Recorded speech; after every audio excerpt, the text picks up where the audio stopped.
बेयो जोबोद दुखुनांथाव बाथ्रा बे अबथिरा समाव बिथाङा कभिडआव गोलैनानै दिनै बिदि अबस्थायाव फैबाय आरो बेजों लोगोसे जोंहा दाख्लैसो माजेन्द्र नार्जारी मानगोनां माने जोंनि सेनियर एमएलए बिथाङाबो दाख्लै बिदिनो जिउ गोमानांगौ जाहैबाय दा बेबायदि फारि फारि माने जोङो जोंनि समाजनि गिदिर दैदेनगिरि आरो आसामावनो एमएलए हिसाबै रायजोखौ जायफ्रा माने प्रतिनिधित्व खालामदों बेफोरबायदि मानसिखौ खोमानानै लानांनाया जोंनि थाखाय जोबोद दुखुनांथाव आरो बिसेसकरि लेहराम बर' बिथाङा बे तामुलपुर ओनसोलाव समाजारि माने जिउ बिथाङा खुंबोदोंमोन जुदिअ बिथाङा अफिसारमोन मोनसे समाव बिथाङा फोरोंगिरिमोन साबजेक्ट टिचार अब्लाबो बिथाङा सासे मोजां फोरोंगिरि हिसाबै नाम दंमोन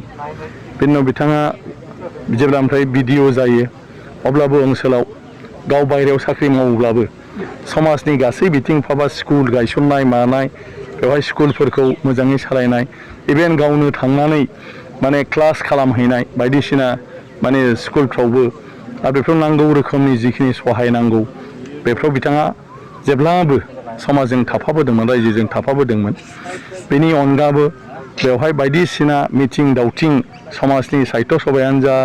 फरायसा आफादनियानो जा जियानो जा बेफ्रावबो बिथाङा मैखोम बाहागो लानानै मैखोम बेबायदि मदद माने खालामबोयोमोन गावनि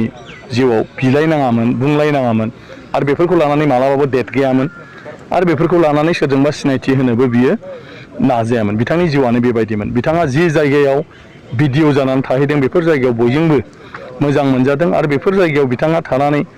खायफा मोजां स्टुडेन्टसफोर गरिब न'खरनि मानसिफोर बेफोरखौबो टिउसन बायदि फोरोंहैनाय बिथांनाव बे हुदाया दङमोन खननाय माने दामनाय देनाय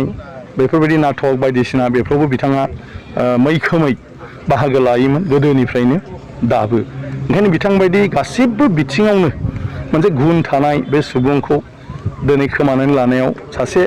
एमएलए हिसाबैल' नङा आरो जों समाजावनो माने गोबां माने खहा